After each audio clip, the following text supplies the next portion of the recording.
September 10th, 2025. A single bullet, 142 yards. The number one voice went silent. 8 days later, the people who ran his show signed federal paperwork for a foreign government. Now a 22-year-old kid sits in a cell without a trial. And the media already decided. He rejected the money in the final months he strayed from the path the institutional funding had already prearranged. Now watch, he refused the foreign money infusion. A long time Frank confirmed it on condition of anonymity. He was drinking from the prescribed narrative. Then September 10th he died and the kid got the penalty. Tyler James Robinson, 22 years old. No criminal history, no trial, no guilty verdict, just a media apparatus that already decided.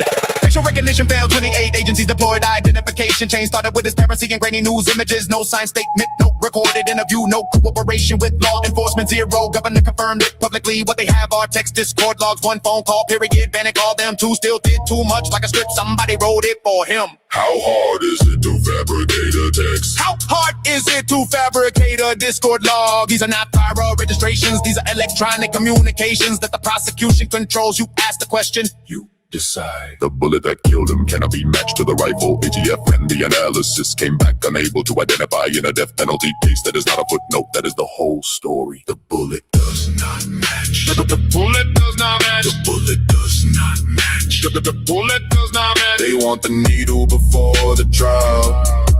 The feds won't produce the files. Bullet does not match. The bullet does not match. The bullet does not match. The bullet. Five or more DNA contributors on a family heirloom rifle. Now watch, ATF came back inconclusive, unable to identify the bullet to the weapon. Publicly stated FBI now using bullet-led analysis and techniques they abandoned in 2005. Discredited National Academy said flawed scientific validity descent. Innocent people to their fate. They abandoned it because it was wrong. Now they want to use it on a 22-year-old kid who has never been to trial. 8 months in, FBI has not produced discovery. ATF has not produced discovery. The county attorney said publicly, "We are candidly still waiting. In a death penalty case, 600,000 files, defense needs 6 months just to review evidence. Prosecution wants May 2026, when unlimited government resources are in a hurry, and the defense cannot get the files." What is in those files? That is the only question that matters. Nobody running conviction coverage has asked it once. Different outfits, different stoppers, see nobody saw him carry a rifle across campus. 7 fingerprint profiles on the weapon. Prosecution has not answered that. Goose that is Joe Kent, former counterterrorism director, said leads were never followed up on national TV. Charlie Kirk show called it a betrayal. Sell him filed for an agent 8 days after he was free. The same network whose strategy chief filed as a foreign agent. 8 days after the shooting is running wall-to-wall conviction coverage. Before a single hearing, you connect those dots. The bullet does not match. ATF came back unable. The bullet does not match. The bullet does not match. It won't produce the evidence. 8 months gone. The bullet does not match. 22 years old, no trial yet, no guilty verdict. The bullet does not match.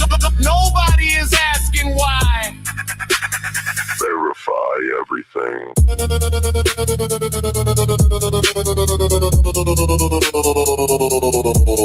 bullet does not match. The bullet does not match. The bullet does not match. Does not match. September 10th. 1 bullet. 8 days. Foreign agent filed.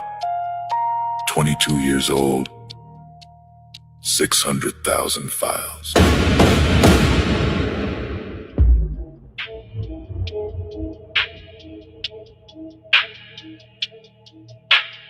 September 10th, 2025. A single bullet, 142 yards. The number one voice went silent. 8 days later, the people who ran his show signed federal paperwork.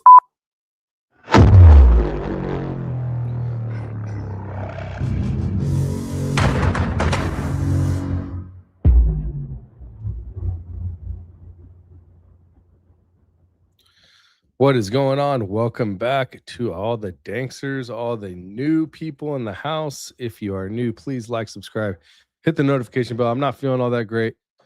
I've been sick. I had a flu. Fever's broken a little bit, so I figured I'd come on here since I've had this live stream ready to go. But I am like 40% at best. But we're here, and there's some things that I found that I want to breach the conversation.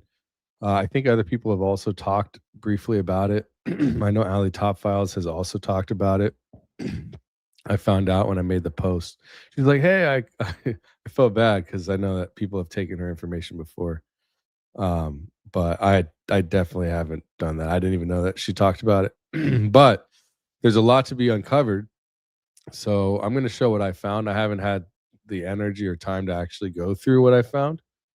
Except for wanting to show it live and then discuss it with you all live, as well as next week with Ali. I think Monday or Tuesday, she's going to come on the show. But yeah, we're going to go through a lot of that today, the actual PDF documents of what has been shown to the public on April 6th in the discovery that has been made public. And we will be doing a lot of deep diving into what this means and the history of how letting out a warning, whether it's from people showing up or actually giving a warning, makes an assassination interesting and unique, because this stuff does happen and it's happened in the past. Anne Marie, thank you for the super chat. Big 50 banger. Thank you. Let's go. Let's get to digging. Really hope you get to feeling better. Thank you. I appreciate the super chat. It means a lot, especially as I've not been on air. I'll take what I can get since I haven't been able to do much lately, but I appreciate that. Thank you. And it's good to see you here. But yeah, what we're going to be doing, and again, welcome back. And if you're new here, please hit that subscribe and that like button. And shout out to Baron for letting people know to come by as well. But I'm going to be showing you today some things that I've seen on the PDF documents from the UVU assassination of Charlie Kirk. And there are files being released through the public domains, through the Utah court system. But I do want to walk you through first the most consequential situations that we've seen in the past, political assassinations in Western history and American history, and even further. And I want to show you something that every single one of them has in common. And in every single one of them, somebody showed up before it happened, and somebody at least came maybe to say something was wrong or hinted at something happening. And in every single one of them, it seemed like somebody got a bad feeling or a call or a note, a tip, a visit, a conversation. And in every single one of them, that warning was actually sidelined. They were dismissed, brushed off. Maybe that was just filed and ignored. And in every single one of them, the person everybody was trying to warn or get to or talk to ended up dead.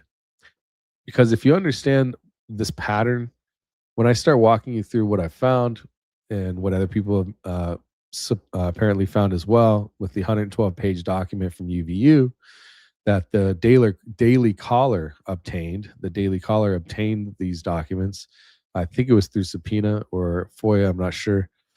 You're not going to you're not going to see isolated weird stuff. What you will see is an ongoing pattern that history has shown us over and over and over again for over 2,000 years. So let us get into it.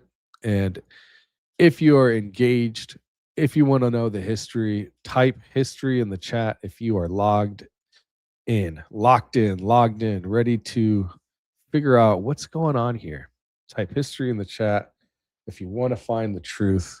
And we are going to use history to try to identify some of that. So, history in the chat.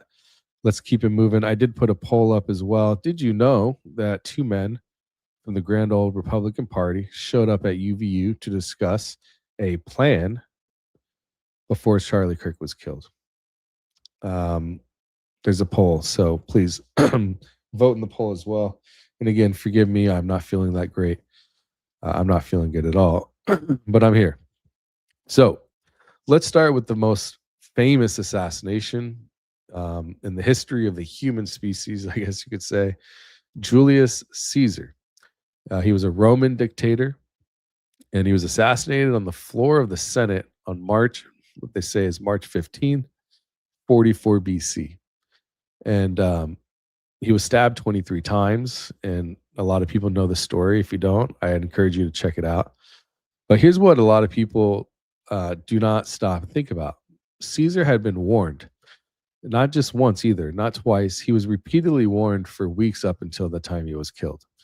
So here's warning number one. About a month before the Ides of March, a seer named Spurina, an Etruscan with deep connections in the Roman elite, conducted a public sacrifice.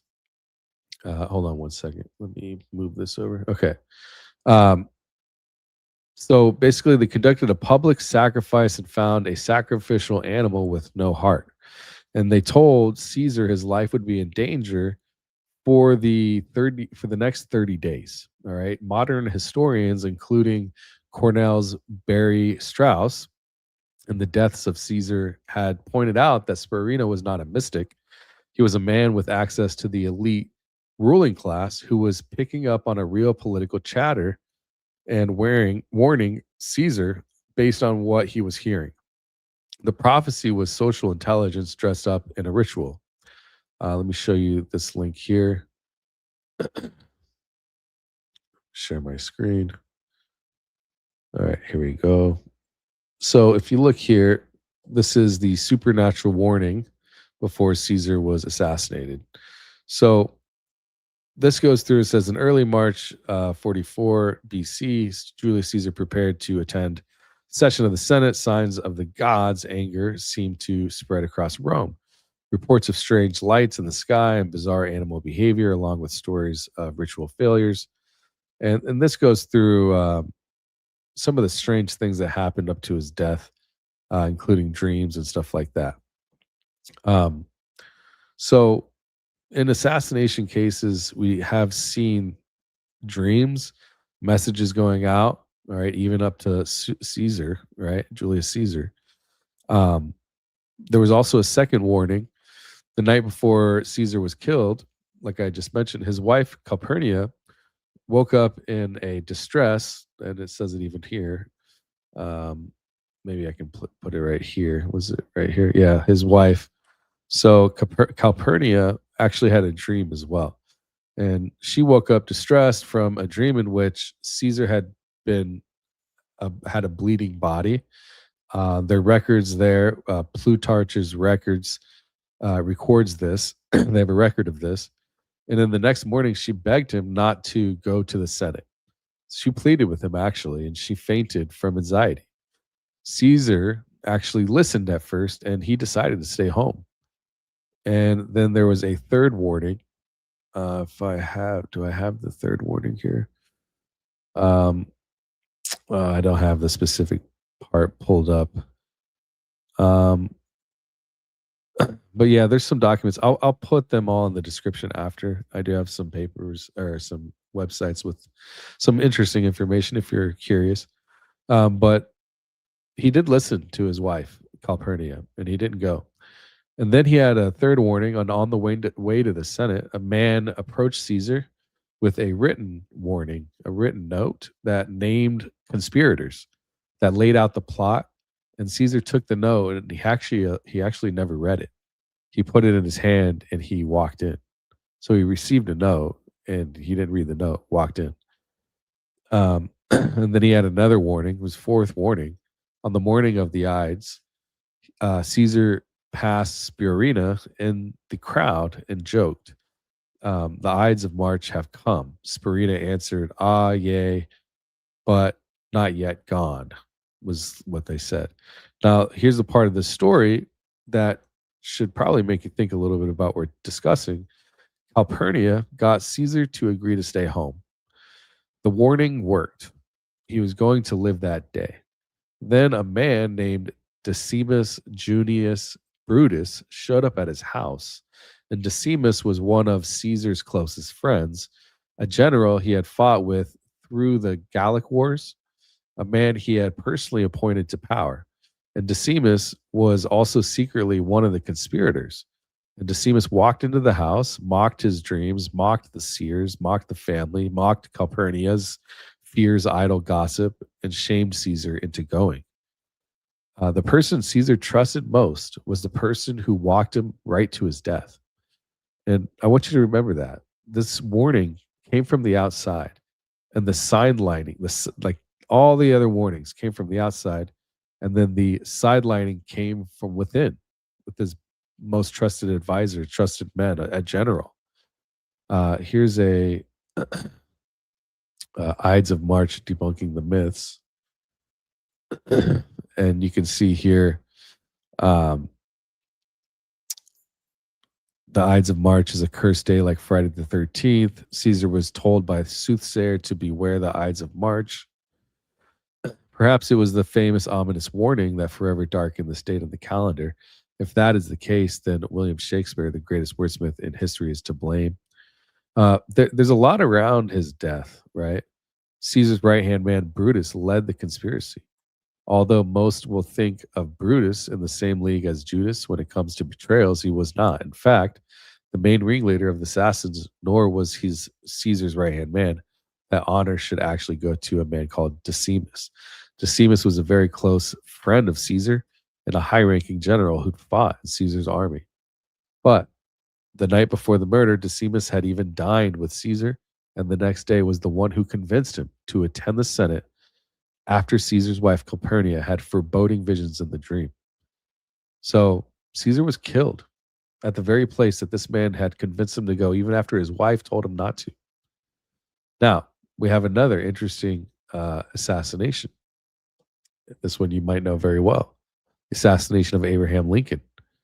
Now, if we fast forward 1900 years from Caesar, Abraham Lincoln, Ford's Theater, Good Friday of all days, 10:20 p.m., shot in the back of the head by John Wilkes Booth.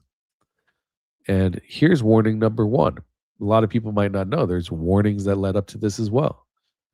3 days before his death, Lincoln told his friend and biographer, Ward Hill Layman, about a recurring dream he was having. He was wandering the White House in his dream at night, looking for the source of weeping. So it sounded like there was some crying going on, some weeping, and he was wandering through the White House looking for this sound. He came into the East Room, and there was a corpse on a catafalque, soldiers standing guard, and he asked one of the soldiers who is dead in the White House. And the soldier answered him back in his dream, said, the president is dead, and he was killed by an assassin. Lincoln had this dream 4 nights in a row. Imagine that. You're the president. You are having this dream of an assassination 4 nights in a row. And you're looking for this weeping sound in the White House. And they're telling you in your dream that you are the one that's dead. That's kind of impactful. So warning number 2. We're here. Let me display this for you. So Lincoln dreamed about being assassinated before his death. It is a widely believed that Lincoln anticipated his assassination, as 3 days before his death, he discussed with Ward Lannon, his friend and biographer, a dream he had in which he was assassinated. So The morning of April 14th, remember he was killed on Good Friday, April 14th. He had Lincoln told his cabinet that he had a dream the night before of being on a singular and indescribable vessel moving with excuse me, moving with greatly rapid toward a dark and indefinite shore. So he's dreaming, man, having these dreams must have been wild. He had this dream that he was moving rapidly toward a dark shore, like an indefinite shore, a shore that went on forever. And he told them that he had the same dream before every major event of the war, Antietam, Gettysburg, Vicksburg. He knew something big was coming when he had those dreams. And then he had warning number 3. Let me see if I can. I don't have that one, do I? But yeah, he was having these strange dreams. And then warning number 3. So far we have the dream of his assassination, walking around the White House. He, with the soldiers standing guard, saying that it was him that was going to be killed in his dream.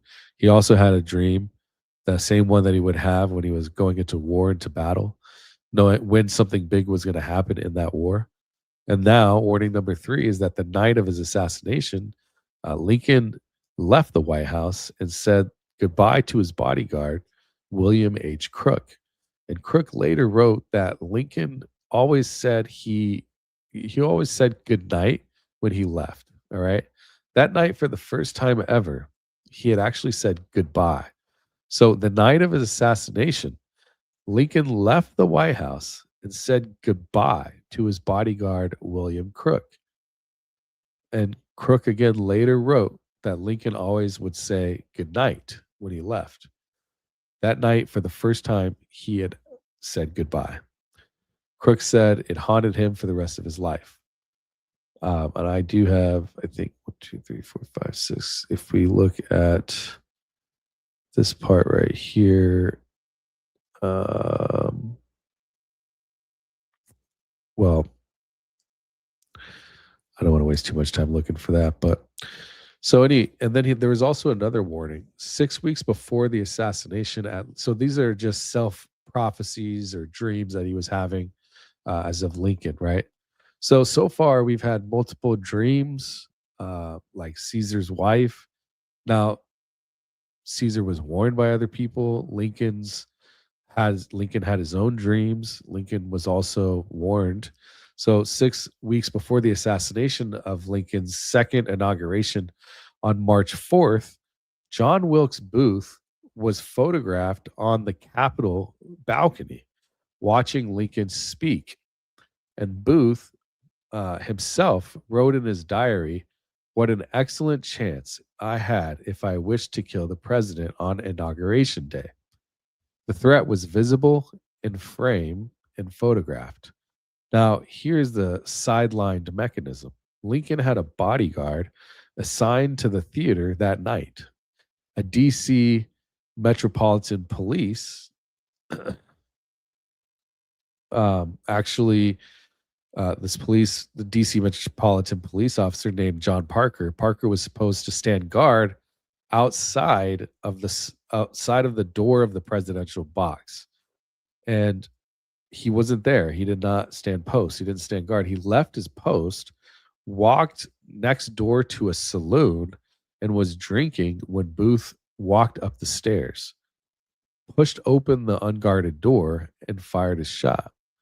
Parker was never punished, never disciplined.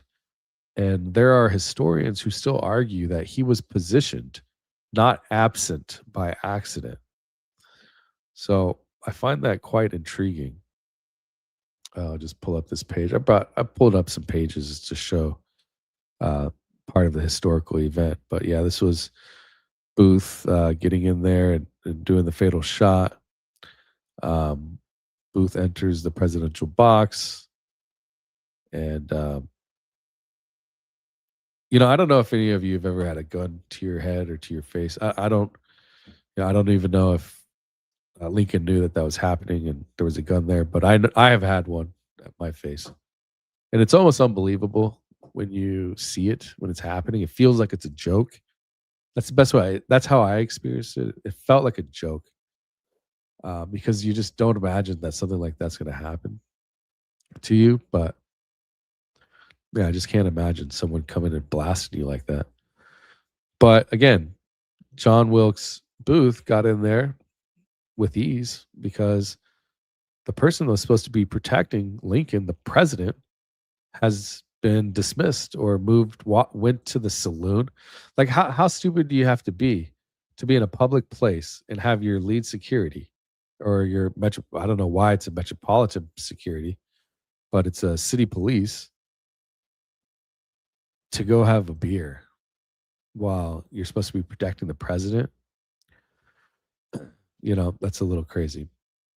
And then never punished, never disciplined. Does this sound like a lot of the recurring things that we hear? Like, did anything ever happen to the people that shot at Trump? Actually, the kid in Butler.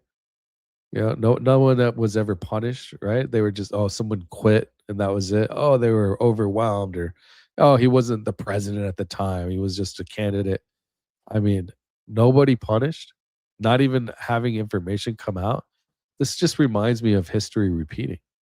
And one more thing is that General Ulysses S. Grant and his wife had been invited to the theater with the Lincolns that night. And Julia Grant declined. She had what she called premonitions. She did not want to be in that box. The Grants then instead went to New Jersey. And Grant would say later that if he had been there, he might have stopped it. That could have gotten him killed. The warnings were everywhere. The patterns were visible, and the bodyguard walked away from that door that night. Type pattern in the chat. Let me know if you are identifying patterns right now with me. Type pattern in the chat if you are starting to see where this is going. Now, let us move to one of the closest things. Let me see if I can move to this here. Oh, yeah. Here we go. We have also John F. Kennedy, and that was November 22, 1963. Nice. Now you see the patterns in the chat, right? Put pattern in the chat. Do you see a pattern here? So let us move closest one of us in recent history can remember. And Barron yesterday, he said this was in half a decade or longer, the most politicized, largest hit in American history since pretty much JFK. So when I say closest to one of us in living memory, John F. Kennedy in Dallas was assassinated, and he was killed in an open-top limousine in Dealey Plaza. And this one had so many warnings. The FBI, the CIA, and Secret Service also still, even today, but then still fighting about this whole situation, even over 60 years later.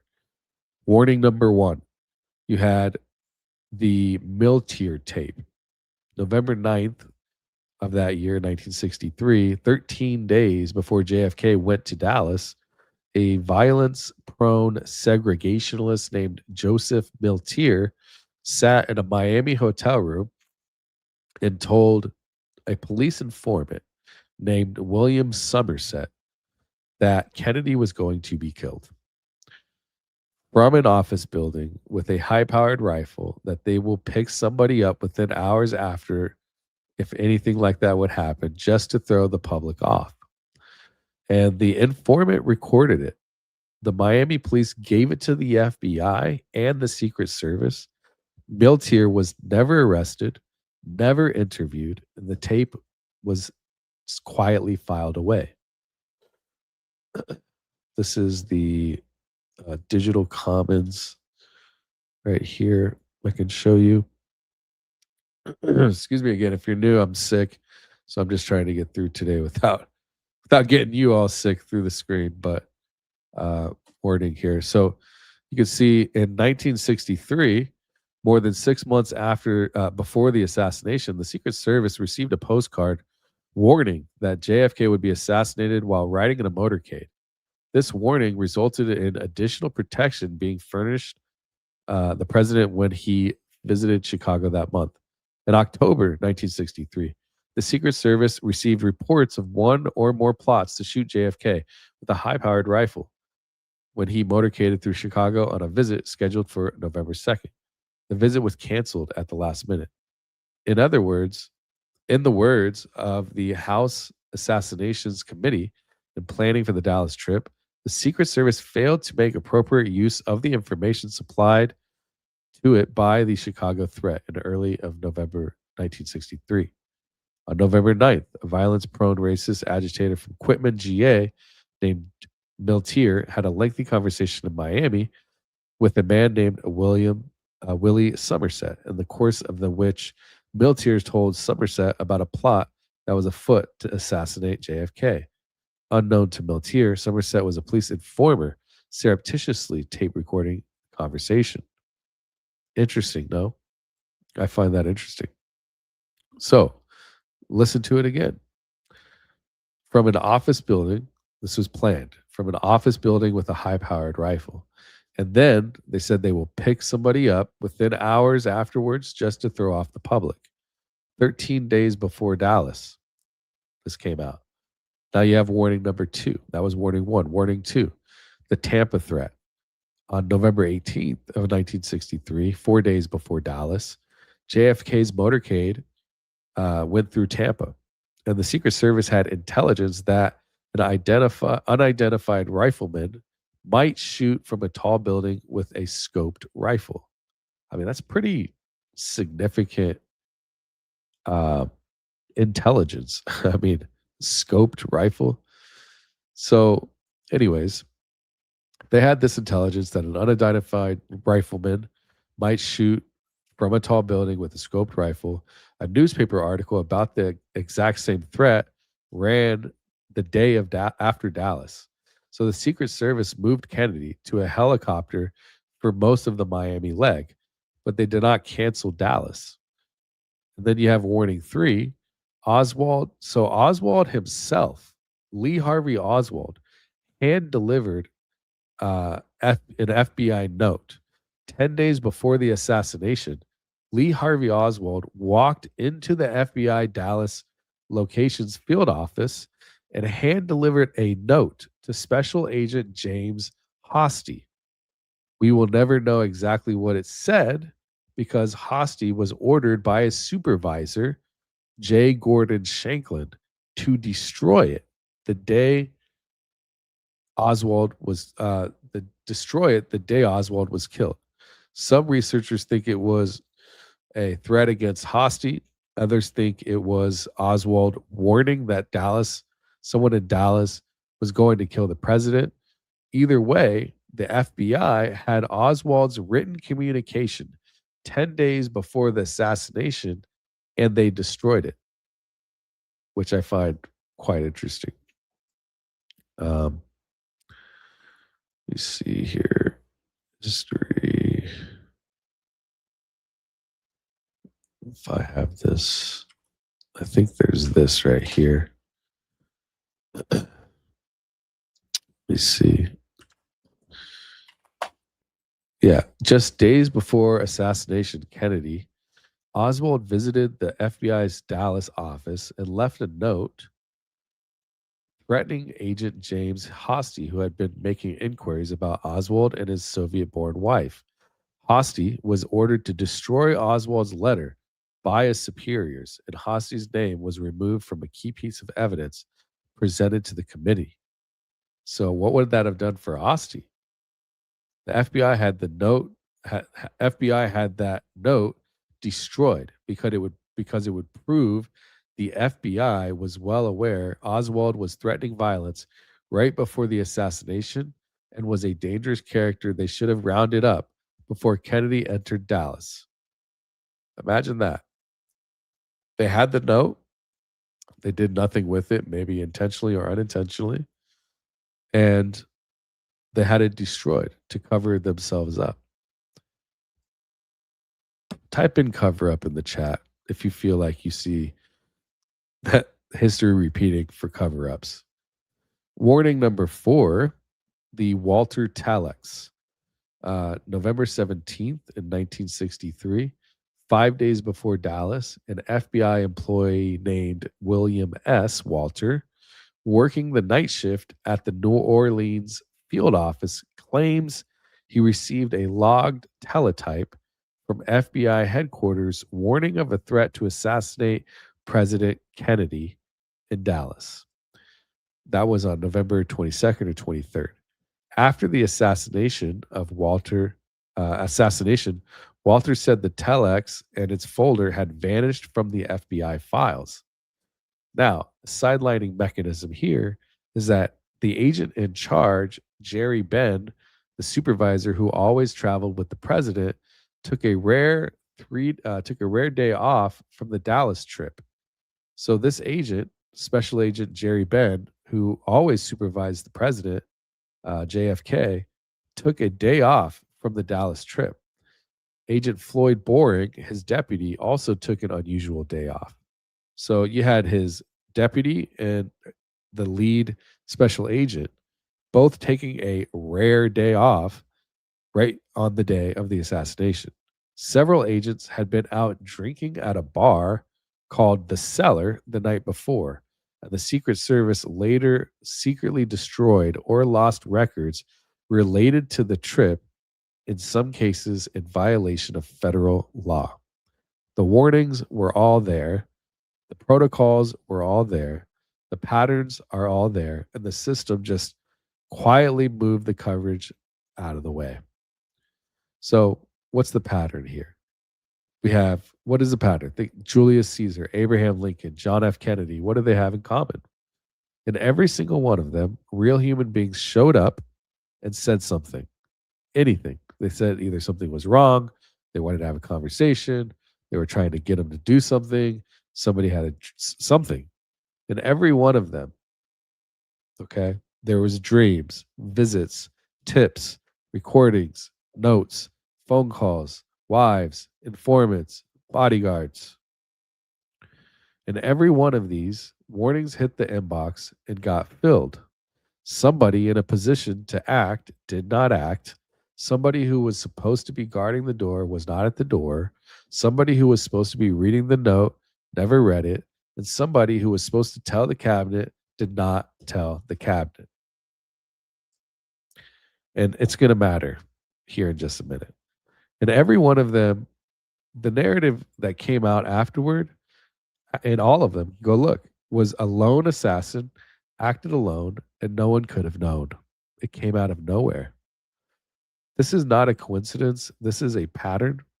It is the oldest pattern in political violence, and the warnings are almost always there. The public just does not find out about them until decades later when documents get unsealed. And I'm telling you right now, today, on this stream, we do not have to wait decades because the documents are already sitting in front of us.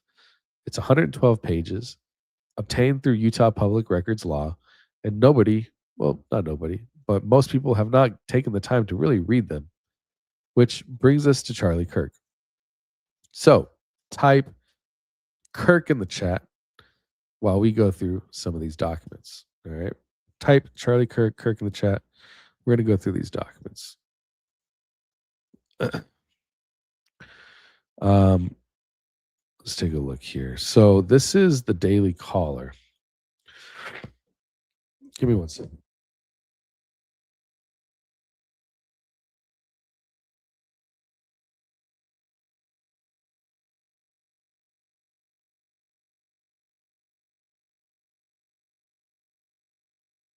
Sorry, I had to blow my nose. Man, I haven't felt like this in quite some time. All right. Daily Caller, and they were the ones that got this document.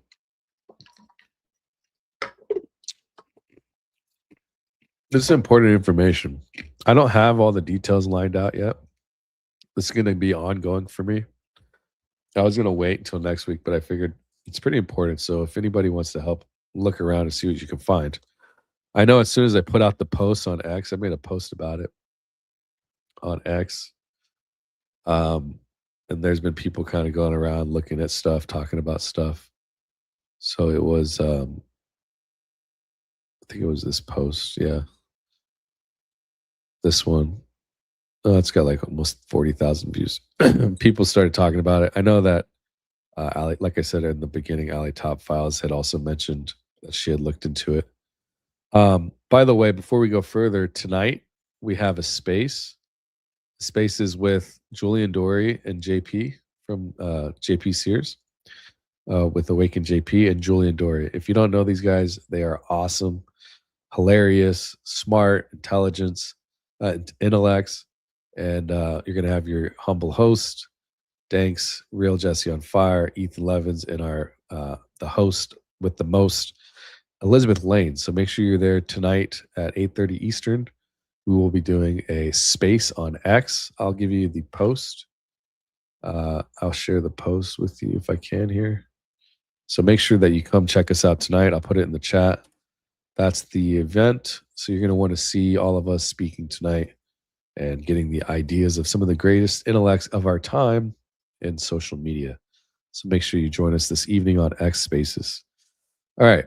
So I've gone through a lot of these 112 pages. We reopen back up so this is the Daily Caller. They did what's called a GRAMA request, a GRAMA request. And that is Utah's public records law. And they requested UVU Police Chief Long's personal communications related to Charlie Kirk's death.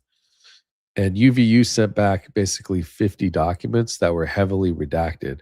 And the Daily Caller ran the story about the redactions and the stonewalling. And every outlet that picked it up pretty much ran the same angle. And it's mostly because they're lazy.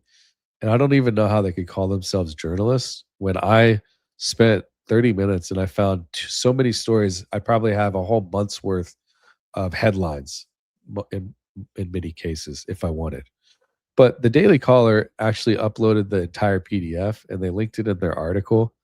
And I do not think that many people have actually sat down to read every single page, because if they would have found what I found and we would have heard a lot more talk, unless it's intentional that they aren't discussing it. All right. So just wanted to give credit to them. They did pull that information out and made it public for all of us.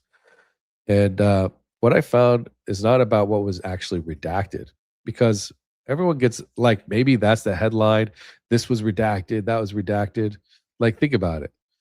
Look at what this says. We got UVU's Charlie Kirk shooting filings with loads of redactions. Why is the headline not, we got UVU's Charlie Kirk shooting files and 2 men showed up to talk to police the night before he was killed? Why isn't it that instead of with loads of redactions?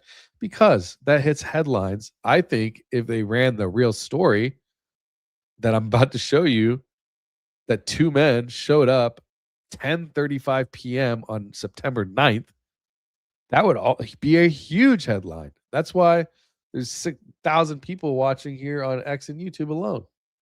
I think it's important that we understand where we're headed with this. Oh, I just realized I'm streaming on Ali Top Files X. I don't know if I should be. Let me remove myself from hers. I don't know if she'd want me to. She set it up because she was going to come with me today, but I'm going to disconnect her just in case. I don't want to. What the heck? She forgot to take it off. Anyways, think about this. They are shilling the redactions. They're not shilling what actually happened. They're just shilling this, but there's so much more than just this. How crazy. The whole article is just that. This is not the first time UVU prevented the public from learning more about the assassination. You went and you requested the files, and then you only show the redacted. What a ridiculous thing to do. I need everyone to lock in right now, because this is the centerpiece of today's show. And it has never really been like super publicly reported. Ali Top Files did tell me she had reported it. So like I said, I want to give her credit as well. But I'm going to show you what I found as well. And I'm going to be working through this over the next few weeks or days or whatever until we can get down to the bottom of it. But let's go ahead and bust out the documents. So this is the whole document here. I'll zoom in so we have a nice view of it. So zoom out just a little bit. Okay.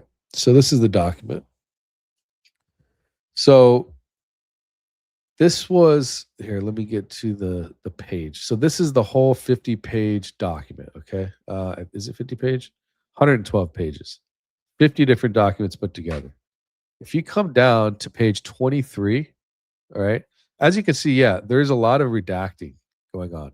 So if we start at the top, actually, you can see the date is 9/26, and so this is from Chiefs Long's correspondence. Okay. Thank you for this information. We'll be there. They said, this is after his death.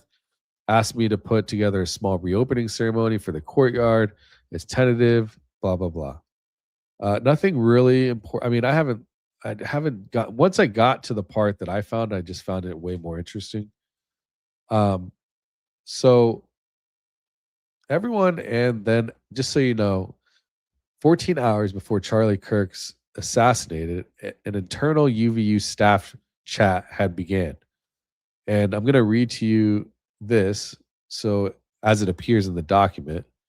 So here it says, this is crazy. Look, how's it going? So it's redacted after this point. So it says FYI. So this is 9/9. So September 9th, 8:11 p.m. FYI, for your information, the Salt Lake Tribune is sending a reporter. I'll find out who. And then I don't know why this is completely redacted. Response. And that was at 8:11. And then hour and a half or so later, there was another message. Remember, this is all redacted. So redacted sent a message saying, how's it going at 9:57 p.m. Then 37 minutes later, a redacted sent out, everyone redacted from event services who reports to me. That means so everyone, whoever is redacted from event services who reports to me, just came to my office. So it sounds like everyone's freaking out. Came to my office letting me know that 2 senators are coming tomorrow. He said that 2 people showed up at their offices asking to talk to police about a plan. Redacted said they got them to police. If this is indeed true, we do need to notify cabinet. Does anyone have any additional information? Okay. So again, everyone and then a redacted name from event services who reports to me just came to my office letting me know that 2 senators are coming tomorrow. He said that 2 people showed up at their offices asking to talk to police about a plan, said they got them to the police. And if this is indeed true, we do need to notify cabinet. Does anyone have additional information? End quote. 2 people physically showed up at the UVU office at 10 p.m. at night. The night before the Kirk event, they did not get a call. They did not call anyone. They did not email. They showed up in person. They asked to talk to police about a plan, not about the event, not about logistics, about a plan. That is the word used in the document. The staff member who received them reportedly got them to police. What happened after that is not documented anywhere in these pages. And the person reporting this in the chat considered it serious enough to notify the cabinet. The cabinet at a university means the president's office, the top of the institution. This was not treated as routine, okay? That is the top level of the entire organization. So when you're not notifying an office cabinet at a school, you're basically saying we need to let the president or the CEO or the principal or whatever, the one who runs the group that runs this facility, they need to know about this. Okay? The top of the institution. Now, watch what happens after 40 minutes, because they said this person that responded redacted said, "This is news to me. Do we know the names of the senators?" So, 2 senators are coming tomorrow. He said that 2 people showed up at their office asking to talk to police about a plan. So, 2 people showed up. This isn't necessarily the senators. It says letting me know that 2 senators are coming tomorrow. He said that 2 people showed up at their offices asking to talk to police about a plan. Said they got to get them to police. All right. So this is news to me. Do we know the names of the senators? Redacted said they mentioned Curtis, but not another name, but said there would be 2 senators. Well, we only have 2, Curtis and Lee. I was just assuming state senators, not U.S. congressmen senators. So, sorry, I'm reading through here. So they go through this. I'm happy to report to cabinet, but I think we need some more information. Yes, could be, because there was somebody liked the conversation. So it was like, I'm happy to report to cabinet, but I think we need some more information. And then this was liked by somebody else, I guess. That's what I read it as. Yes, could be. State senators, I assume, for this event or something with the Herbert Institute. For this event, I'm also assuming it's Curtis and Lee. Lee was on Charlie Kirk podcast last week. Starts at 32 seconds. I'll put this. Can I copy this and give it to you guys if you want to look at it later? Here, I'll put it in the chat. This is the, they said, starts at 32 seconds. This person, Lee, was on the Charlie Kirk podcast that day or that week. The 2 gentlemen who showed up at Redacted's office are not from a senator's office. They are Grand Old Party GOP reps who played like they knew more than they did. Now that makes more sense. Good to know. I will let Redacted know. So everything that I'm talking about, this whole correspondence is within an hour, maybe. How's it going? These people showed up asking about a plan. This is 9/9/2025 at 9:57 p.m. They said it at 10:35 that 2 people showed up asking to talk to police about a plan. Okay. Bill Lyman was running for Congress. Yeah, but he was running for governor. By the way, is that part of Congress? I don't know. I should know, but I don't know. Phil Lyman was running for. He was the gubernatorial for the governor of Utah to take Governor Cox's position. Link is broken. This is the one they put in there.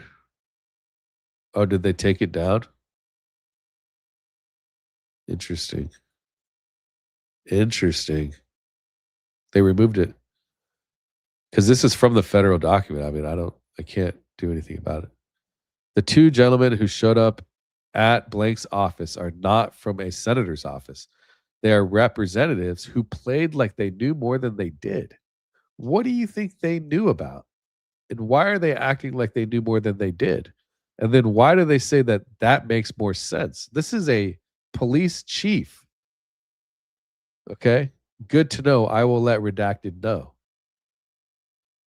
So for 16 minutes, the entire conversation is about whether these men are affiliated with the U.S. senator or state senators.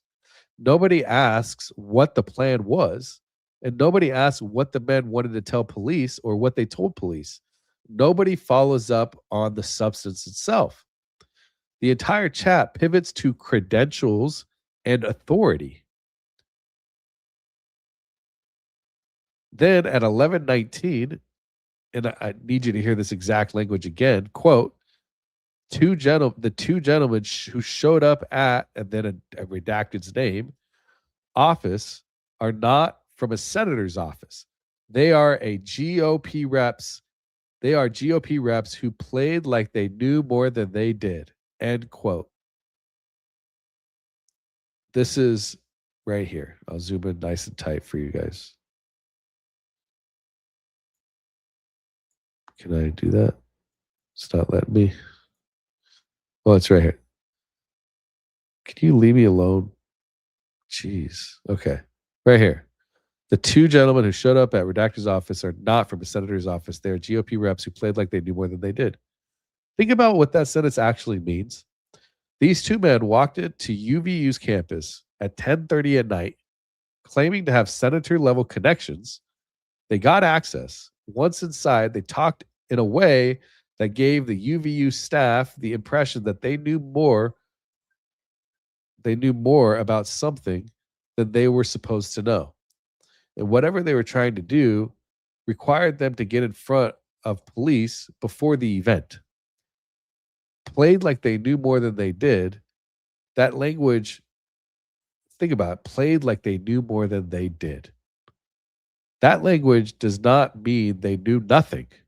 That language means they did know something, but overstated how much they knew. Someone who knows nothing does not play at knowing more. Okay? They just don't know anything. Someone who knows nothing at all, they don't play like that. These men had information. The complaint was about the degree of their knowledge and not the existence of it, which is wild. And the response in their chat, now that makes more sense. And then good to know, I will let redacted know. Done. Over 44 minutes from cabinet level escalation to full dismissal. No follow-up, no documentation of what the men actually said, no record of what police did with that information. Their names are redacted. The plan is never defined. The warning came from the outside, and the sidelining came from the inside, just like Caesar, just like Lincoln, and just like Kennedy. Type 2 men in the chat. I want to know if you are following me. I call these guys ghost men, the ghost guys. Oh, it's just so annoying. I can't believe that this is even a real thing. So, not only that, I think I have another document. There's also something else that you may not have known about. The same day, September 9th, 2025, earlier the afternoon, before all of this went down, let me pull up the document right here.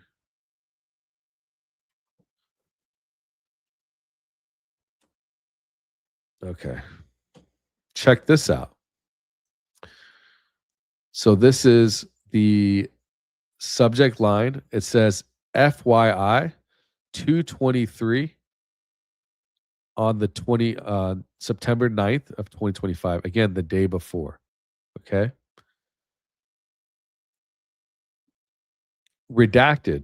He wants a, so it says FYI, the email reads, and I'm going to just quote directly from the document.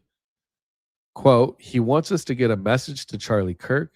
His phone number is, end quote, redacted.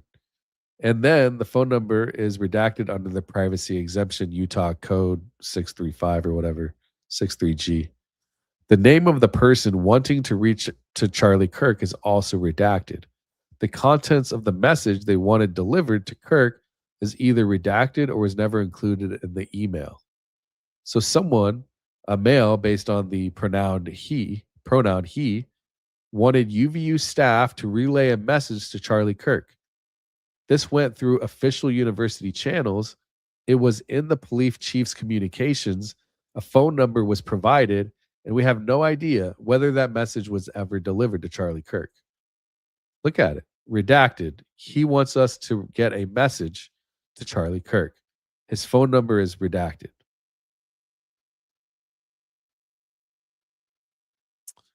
Very, very interesting.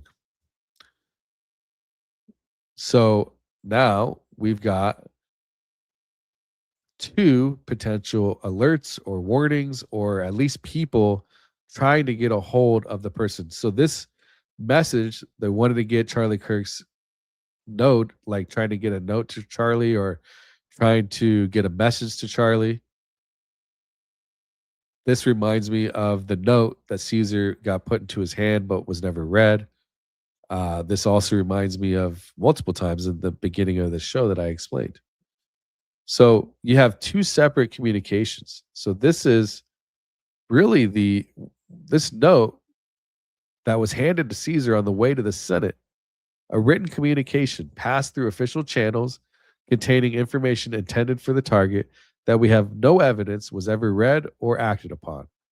And then you have two separate communications on separate 9th, two separate attempts to flag something about the Kirk event, one through an email chain asking to relay a message directly to Charlie Kirk, one through two men who physically showed up asking to talk to police about a plan. Both were either buried in redactions or dismissed in a group chat. Nobody has connected these two communications. The Daily Caller reported the email as a single line buried in their article.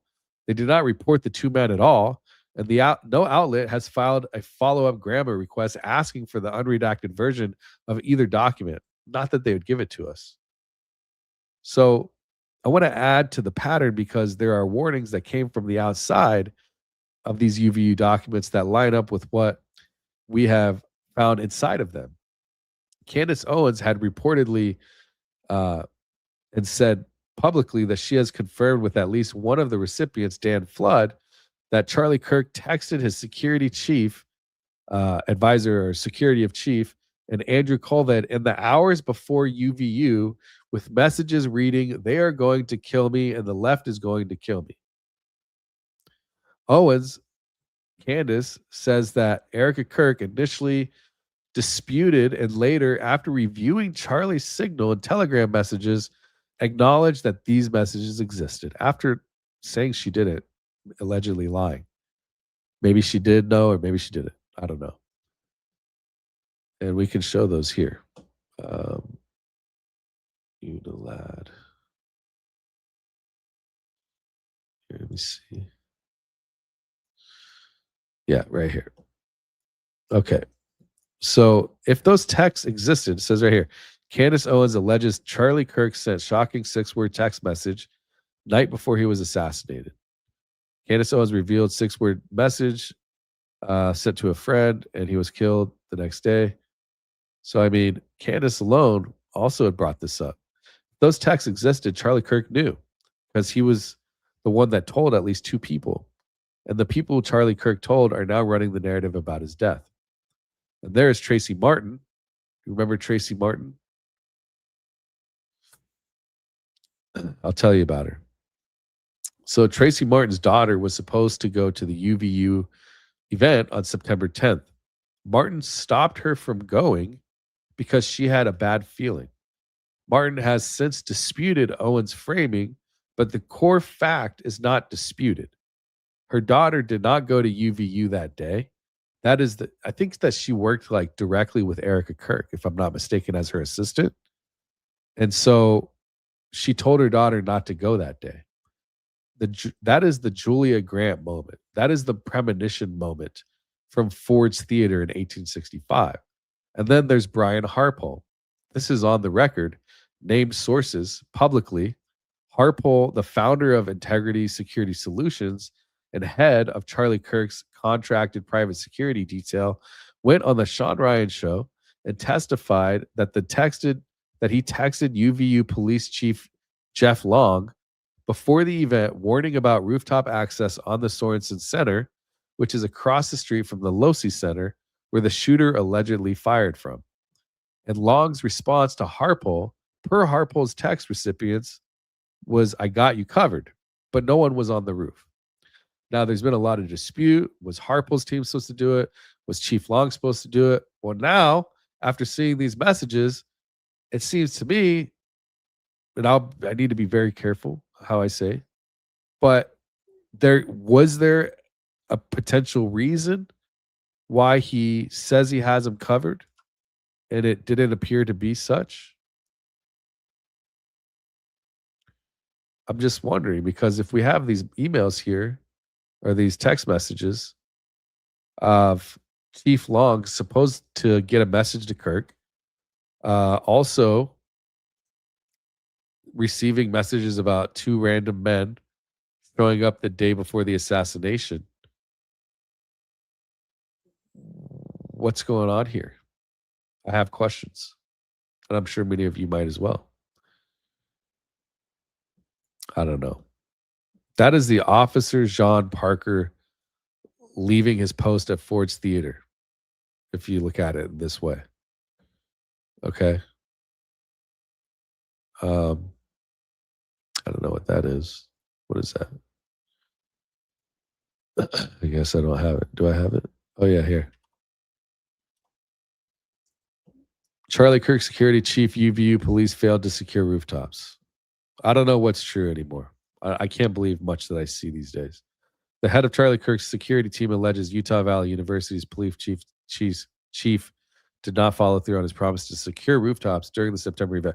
You know, the one thing that I'm stuck on the most out of everything is this. The two gentlemen who showed up at office are not from a senator's office. This is what sticks up to me the most. They are GOP reps who played like they knew more than they did. That sentence, played like they knew more than they did, and also this, asking to talk to police about a plan. So it sounds like they were asking to talk to police about a plan that they acted like they knew more about than they actually did. That's what it sounds like.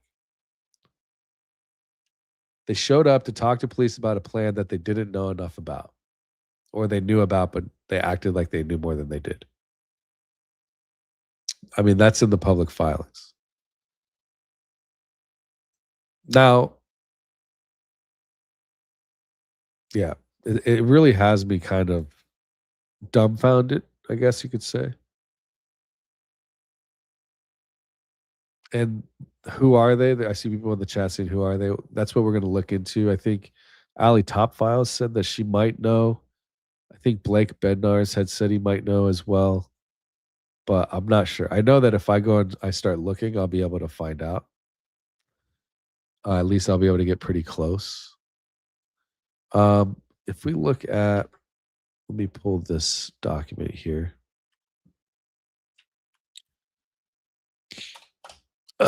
Man, I'm dying over here, you guys.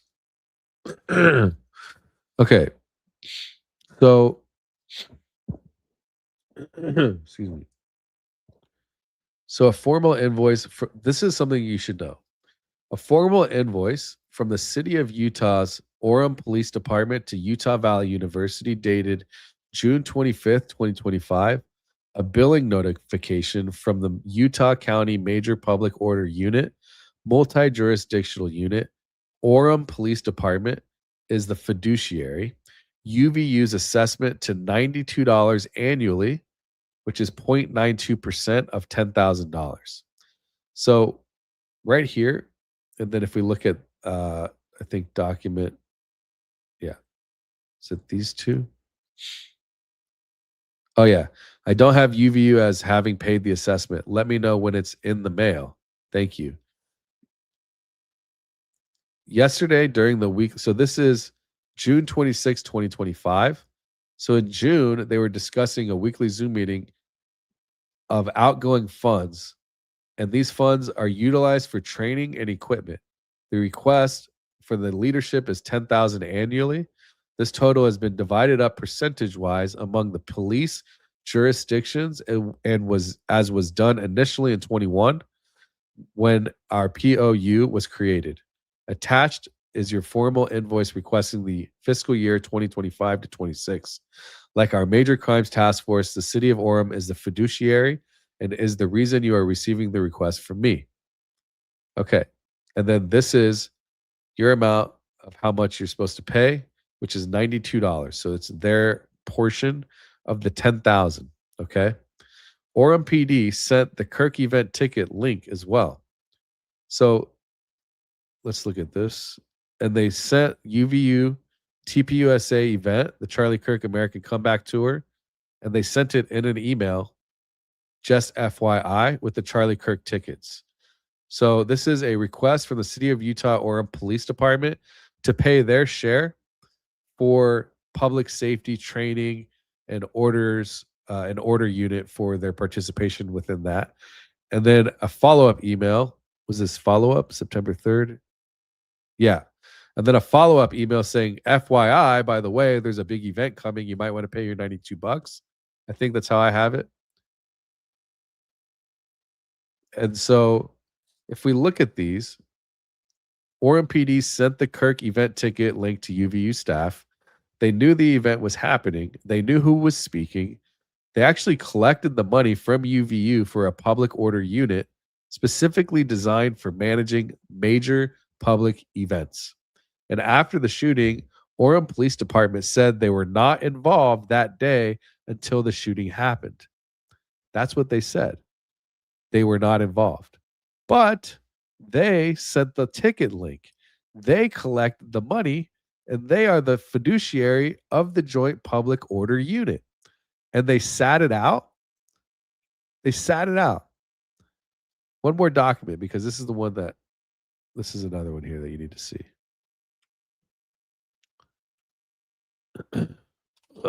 Sorry, I know my voice is probably killing everybody. Which one is it? The run and hide fight emergency. Excuse me. Let's see here. He wants to get us a message. Okay, yeah, here it is. So this is the run and hide fight emergency alert that UVU sent to campus. The timestamp on the email is sent September 10th, 2025 at 1:51. So that is 88 minutes after Charlie Kirk was allegedly shot at 12:23. So if you see right here at 1:51 p.m., 13:51:46, importance, normal. How is that a normal importance? It says UVU alert, shooter in insert location, avoid area. If shooter is near, run, hide, fight. More info to come. Go to redacted. They sent the template with the placeholder still in it. Insert location. They didn't even put the area. They didn't even have a general idea. Somebody wrote a template for a shooter alert, put a bracket where the location's supposed to go. And when the shooting actually happened, they fired off the email without filling the template. Avoid area. Like, what? There's so many things about this case that are wrong. Then there was a second alert. There was a second alert. The second alert went out at 12:42 p.m., 19 minutes after the shot, and it falsely stated that the suspect was in custody. I don't know if I have it here. I should. But yeah, basically they had detained George Zinn, and the 71-year-old man with mental illnesses and pedophilia, apparently, allegedly, in his phone. The actual shooter, he was acting as an actor, per his own words, to get the actual shooter away from campus, to distract police officers. And an Orem firefighter on scene at 2 p.m. told the Salt Lake Tribune, remember in the emails, the Salt Lake Tribune will be showing up. Remember that email? Check this out. There might be something here. I didn't really look too deeply in. Where is it? It's in here somewhere. Hold on one second. Right here. FYI, the Salt Lake Tribune is sending a reporter. That was the night before. I'll find out who. Well, at 2 p.m., someone told the Salt Lake Tribune that would actually be very useful if that got out to the public, because I feel like we still have 10,000 students still on campus that think that he has been apprehended and are just kind of hanging out. Here's an alert right here. Link to the alert. UVU's emergent. So this is the Salt Lake Tribune. So is that the reporter that showed up? And what was their involvement in this? if I'm not saying involvement in the assassination, I'm just saying what involvement did they, why were they planning to be there and reaching out? I mean, maybe it's fine. Do you need to reach out to the school to let people know you're there if you're a reporter? Is that typical? I don't know. I mean, I'm just asking. I'm not sure. UVU's emergency alerts during Charlie Kirk's shooting led to confusion and fear on campus. I felt like we were the last people to know what was going on, a UVU lecturer said. This is from the Salt Lake Tribune. So apparently, this person had reached out beforehand saying they'll be there. I wonder if there's something there. So what do we have? We have at 2:23 p.m. on September 9th, someone wanted to relay a message to Charlie Kirk through UVU. That's all redacted. But we do know that somebody wanted to get a message to Charlie Kirk. Then at 8:11 p.m., a Tribune reporter is assigned. 2 blocks are redacted under the security exemption. And at 10:35 p.m., 2 men show up at the UVU asking to talk to police about a plan and escalated to cabinet, dismissed within less than 45 minutes. Kirk himself texts people saying that they are going to kill me. His security chief warns the police chief about the rooftop. Police chief says, I got you covered. Nobody apparently is on the roof. No outside law enforcement is activated. No public order unit is called. 6 cops for what they say is 3,000 people, but there's no official number. I don't think it's 3,000. Others do. But there's no official tracking information because some tickets were free. People were able to just show up. And that 3,000 number came from a police officer saying it looked like what to be was 3,000 people. That's it. There's no actual amount of people, but 6 actual amount of people that we know of. 6 cops, though, for 3,000 people. No ambulances, no metal detectors, no bag checks, no drones, no camera monitoring. I mean, yeah, there were drones we had seen. And we've seen a lot of lies about the drones or a lot of misleading topics of conversation about these drones. But Kirk is shot at 12:23. Their first alert is a false alert. The second alert goes out with a bracket saying insert location. And then it was like, I think it was actually, I think that alert was said to disregard. I'm not sure. 5 warnings, though, minimum, right? Every single one was dismissed, buried, or sidelined, and every name involved a redacted name. Every email involved redacted names. So we don't even get to see who's involving. And in every one of them, the warning came from the outside. And in every one of them, the sidelining came from the inside. You see what I'm saying? I'm not telling you what happened on September 9th because I don't know. I'm not asserting conspiracy or anything like that. I'm literally just asking, like, what is going on? You've got all these people trying to talk to Charlie, talk to police, mentioning a plan. Then you have the insiders saying that they acted like they knew more than they did. Like, what are you acting like you know more about? I'm not telling you at all that Tyler Robinson is innocent. What I am telling you guys is that the institutional behavior documented in UVU's own files does not look like an organization that was surprised on September 10th. Every warning system that should have escalated instead of de-escalated. But they de-escalated it. Every document that should explain why is redacted. The warnings are there, and they're always there. In 44 BC, in 1865, in 1963, in 2025. The question is not whether they existed. The documents prove that they did. But the question is who sidelined them. And that answer is sitting behind redaction codes that the state of Utah has no legal justification to maintain 7 months after the suspect is in custody, because there should be no security issues based off of the fact that they have someone in custody. So you can file a grandma request with UVU for the unredacted versions of document UVU 253300079.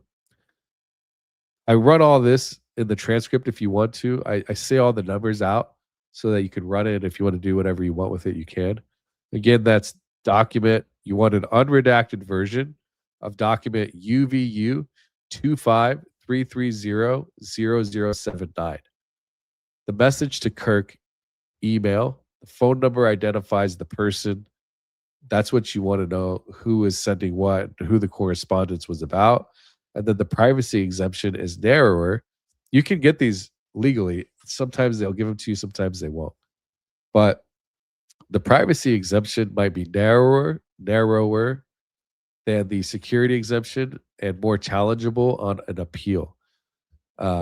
Second, you would file a GRAMO request with UVU PD for all contact reports, visitor logs, and dispatch records from September 9th, 2025 between 9 p.m. and midnight. If those two men spoke to campus police, there is a record. And if there's no record, then the statement in the group chat was false. And then that leads to a whole other slew of things. I don't think that those things are false. I think that those people were there and somebody wanted to talk to Charlie Kirk's team or to the police or both. And then third, you'd want to ask who at UVU is redacting, who they're saying is redacted. Like in these emails or in this message threads, like, why are they redacting all of this stuff? Salt Lake Tribune sending a reporter, I'll find out who. Why is all this redacted? How's it going? Why is the names redacted? You need to find out who it is if you can't get the information. Like, showed up at Redacted's office. Why? The two gentlemen who showed up at Redacted's office are not from a senator's office. This is seemingly an office at the school. Why would that be redacted? And then you would want to find out if you do happen to file a GRAMO request, you can. But again, these are records requests that can be filed by any journalist or any member of the public under Utah law. Yeah, so there's a lot here. When I feel better, I'm going to go through a lot more of it. But yeah, that's what I wanted to show for sure during the show. So I'm going to go through whatever super chats. I think there's only a couple. Oh yeah, that's from Ann. Thank you, Ann. Appreciate you. What's up, Girl Friday on Tuesday? $20. Again, thank you for this amazing research. I hope you feel better. Recently, really appreciate you showing up today. Yeah, absolutely. It's my pleasure. Thank you. That's what I'm here for. I show up when I can to do what I can. I try to show up every day, but yesterday I wasn't feeling that great. I still am not. I'm way not at all by any means, by any stretch of the imagination.